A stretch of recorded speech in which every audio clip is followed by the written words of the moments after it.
Hi hello friends, welcome to my channel Bhojana Kalanjiyam. வணக்கம், நான் ஸ்ரீவித்யா உங்களுடன். No for saying no. வேண்டாங்கிற வார்த்தைக்கு அங்கே இடம் இல்லை.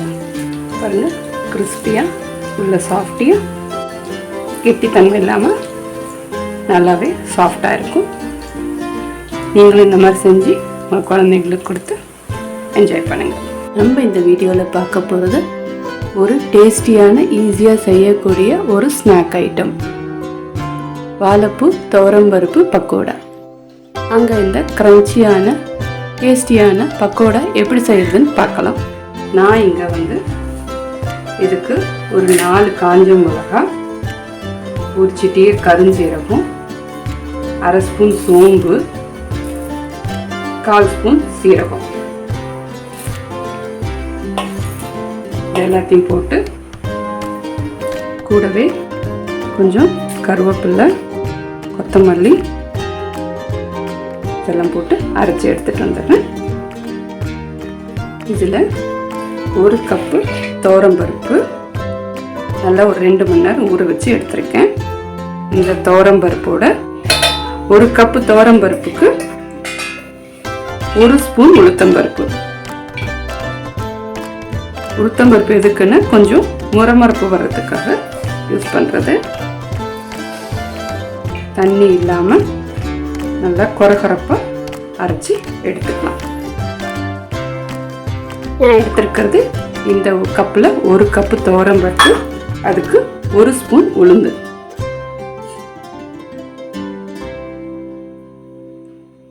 இதை ஃபஸ்ட்டு கொரகொரப்பாக அரைச்சி எடுத்துகிட்டு வந்துடுறேன். கொஞ்சம் கொஞ்சமாக தண்ணி தெளித்து நல்லா கெட்டியாக அரைச்சி எடுத்துகிட்டு வந்திருக்கேன். பாருங்கள், இந்த அளவுக்கு கெட்டியாக இருக்கணும். அதே சமயம் வடைப்பருப்போடு கொஞ்சம் நைஸாகவே இருக்கலாம். வடைப்பருப்பு அளவு குறக்குறன்னு இருக்கக்கூடாது. அடை தோசைக்கு போடுற மாதிரி நைஸ் இருக்கலாம். இப்போ இந்த மாவில் உப்பு, பெருங்காயம் 2 சேர்த்துக்கிறேன். உப்பு 1/2 ஸ்பூன், பெருங்காயத்தூள் கொஞ்சம் சேர்த்துக்கிறேன். சேர்த்துட்டு அதை சேர்த்து நல்லா ஃபஸ்ட்டு கிளறிடுறேன். நான் இங்கே கொஞ்சம் வாழைப்பூவை க்ளீன் பண்ணி எடுத்து வச்சுருக்கிறேன். இப்போ இந்த பூவை அதில் ஆட் பண்ண போகிறேன். எப்படி ஆட் பண்ண போகிறேன்னா, பெரிய பெரிய ஸ்ட்ரிங்ஸாக இருக்கிறத அப்படியே பெருசாக சேர்க்காம இதை 2ஆ 3ஆ வெட்டிக்க போகிறேன். நல்லா கொஞ்சம் பெரிய பீசஸாக கட் பண்ணிக்கோங்க. வெங்காயம் நம்ம பக்கோடாவுக்கு எப்படி போடுவோமோ அந்த மாதிரி கொஞ்சம் பெரிய சைஸஸாக போட்டுக்கோங்க. வெங்காய பக்கோடாவில் வெங்காயம் க்ரன்ச்சியாக கிடைக்குமோ வாய்க்கு, அந்த மாதிரி இருக்கணுங்கிறதுக்காக தான் இப்படி கொஞ்சம் லென்த்தியாகவே கட் பண்ணி போட்டுக்கிறேன். பாருங்கள், நல்லா இந்த மாவுக்கு நான் எடுத்த 1 கப் மாவுக்கு ஒரு 7-8 பெட்டல்ஸோடைய பூவை எடுத்து க்ளீன் பண்ணி வச்சுக்கலாம். கொஞ்சம் நீட்டமாக இருந்தால் போதும். ரொம்ப நீட்டமாக இருந்தால் அது இந்த மாவோட கலந்து பக்கோடாவாக வராது. தனியாக அப்புறம் பூ மட்டும் ஃப்ரை ஆகிட்டு இருக்கும். ஸோ ஒரு பூவை 3ஆ 4ஆ சைஸை பொறுத்து, சின்னதாக இருந்தால் 3 போட்டு 3 கட் பண்ணிக்கோங்க. பெருசாக வந்து 4ஆ கட் பண்ணிக்கோங்க. பக்கோடாவை நீங்கள் சைட் டிஷ்ஷாகவும் வச்சுக்கலாம், ஸ்நாக்ஸாகவும் எடுத்துக்கலாம். இப்போ இந்த பூவை நான் இந்த மாவோட கலந்து பெசரி எடுத்துக்கோங்க. நான் இந்த பக்கம் ஆயில் வச்சு ஹீட் பண்ணிகிட்ருக்கேன். நம்ம மாவு ரெடி பண்ணுறதுக்குள்ளார இது ஹீட் ஆகட்டும்ட்டு இந்த வாழைப்பூவை இந்த மாவோட நல்லா கலந்து பெசரி எடுத்துக்கோங்க. இந்த துவரம்பருப்பில் போடும்போது நல்லா சாஃப்டியாகவும் இருக்கும், டேஸ்டியாகவும் இருக்கும்.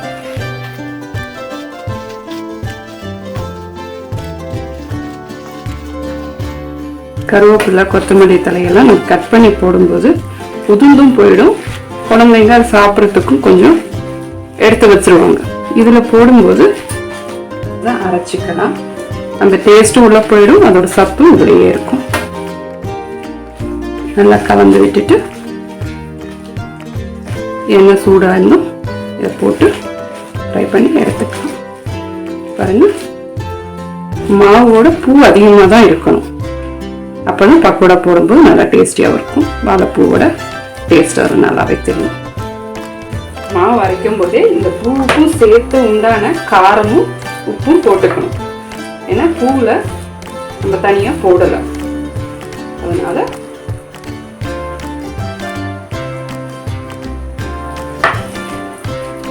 கொஞ்சம் காரமாக இருந்ததுன்னா நம்ம இதோட சேர்த்து சாப்பிடும்போது நமக்கு டேஸ்ட் நல்லா இருக்கும்.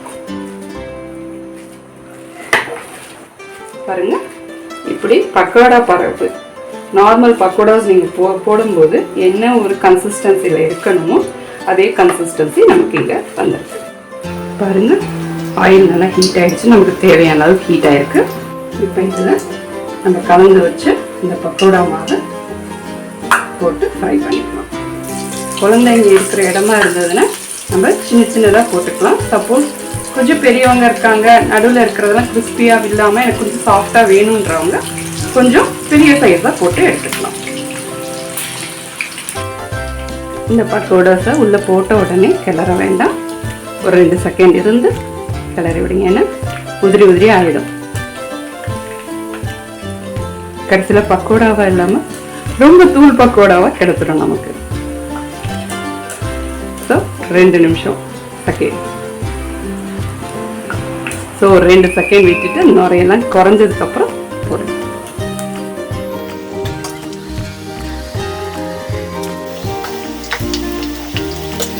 இதை போடும்போது ரொம்ப ஹை ஃப்ளேமில் வச்சு போடாதீங்க. ஏன்னா சீக்கிரமாக வெளியிலலாம் கிறிஸ்பி ஆகிடும், உள்ளே இருக்கிறது வேகாது. துவரம்பருப்பு இல்லைங்களா, அது கொஞ்சம் டைம் எடுக்கும் வேகிறதுக்கு. ஸோ மீடியம் ஃப்ளேமில் வச்சு ஒரு 2 நிமிஷம் வச்சு எடுத்தீங்கன்னா வெந்துடும். 2 நிமிஷம் ஆகும்னா ஸோ மீடியம் ஃப்ளேம்லேயே வச்சு ஃப்ரை பண்ணுங்க.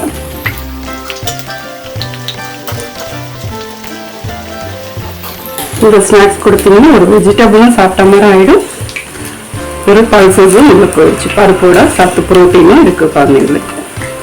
ஸோ மத்தியானம் லஞ்சுக்கு ஒரு ஸ்நாக்காகவும் கொடுக்கலாம். இல்லை ஈவினிங் ஸ்கூல்லேருந்து வந்ததுக்கப்புறம் அவங்க சாப்பிட்றதுக்கும் நீங்கள் இந்த மாதிரி ப்ரிப்பேர் பண்ணி கொடுத்தீங்கன்னா இஷ்டமாக சாப்பிட்ருவாங்க.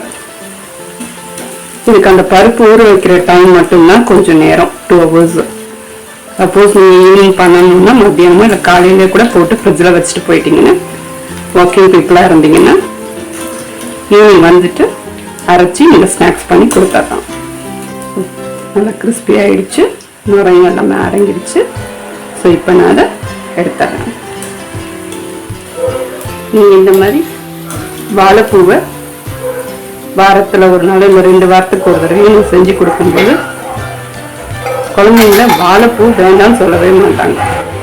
So crispy and crunchy pakoda ready.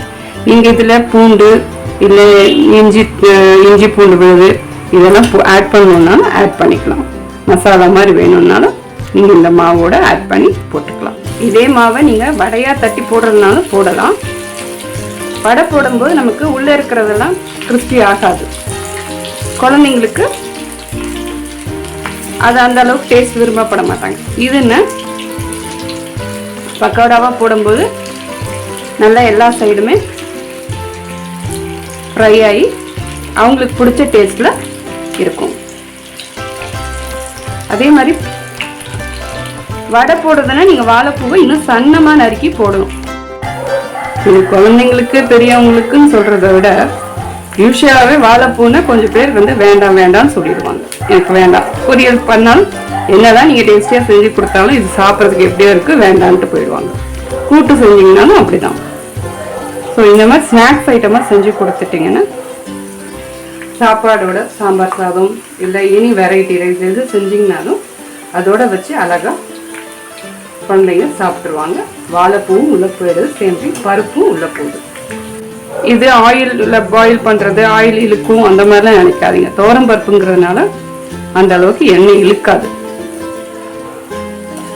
அதே சமயம் அவங்களுக்கு வேணுங்கிற மாதிரி கிறிஸ்பியாக இருக்கும், மொறுமொறுப்பாக தான் அவங்களுக்கு சாப்பிட்றதுக்கு பிடிக்குது இந்த காலத்தில் குழந்தைங்களுக்கு.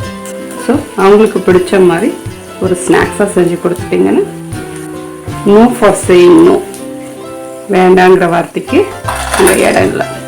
ஸோ இந்த மாதிரி பக்கோடாஸ் வந்து குழந்தைங்களுக்கு செஞ்சு கொடுத்து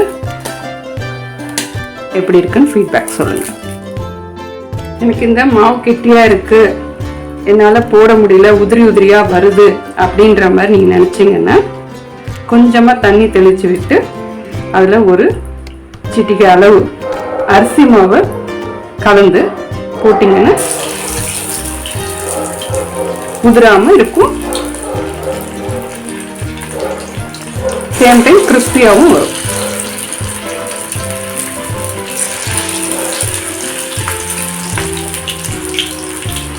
அரிசி மாவு ஏன் கலக்க சொல்றேன்னா, துவரம்பருப்பு தண்ணி சேர்ந்து வேகும்போது கொல கொலன்னு இருக்கும். ஸோ அந்த ஒரு தன்மையை எடுக்கிறதுக்காக தான் கொஞ்சமா அரிசி மாவு கலந்து போட்டுக்க சொல்றேன். பாருங்க, கிறிஸ்பியா உள்ள சாஃப்டியா கெட்டித்தன்மை இல்லாமல் நல்லாவே சாஃப்டாக இருக்கும். நீங்களும் இந்த மாதிரி செஞ்சு உங்கள் குழந்தைங்களுக்கு கொடுத்து என்ஜாய் பண்ணுங்கள். ஸோ இந்த மாதிரி குட்டி குட்டியாக குழந்தைங்களுக்கு தேவையான மாதிரி கிறிஸ்பியாகவும் போடலாம். இந்த மாதிரி பெரிய பக்கோடாவாக போட்டு உள்ளே சாஃப்டாக இருக்கிற மாதிரியும் பாருங்கள், சாஃப்டாக இருக்கிற மாதிரி பெரியவங்களுக்கு செஞ்சு கொடுக்கலாம். இப்போ அது இல்லைனாலும் இந்த மாதிரி கோஃப்தாவாக போட்டு எடுத்துருக்கேன். நம்ம இதை தனியாகவும் சாப்பிட்டுக்கலாம், இல்லை ஏதாவது புளிக்குழம்பு காரக்குழம்பு அந்த மாதிரி பண்ணும்போது அதில் போட்டு ஊற வச்சுட்டும் நீங்கள் சாப்பிட்டுக்கலாம், உருண்டை குழம்பு மாதிரி. ஸோ இதில் எந்த மாதிரி உங்களுக்கு வேணும்னாலும் நீங்கள் செஞ்சு சாப்பிட்டு பார்த்துட்டு எப்படி வந்ததுன்னு உங்களுடைய ஃபீட்பேக்ஸை எங்களுக்கு சொல்லுங்கள். நன்றி, வணக்கம்.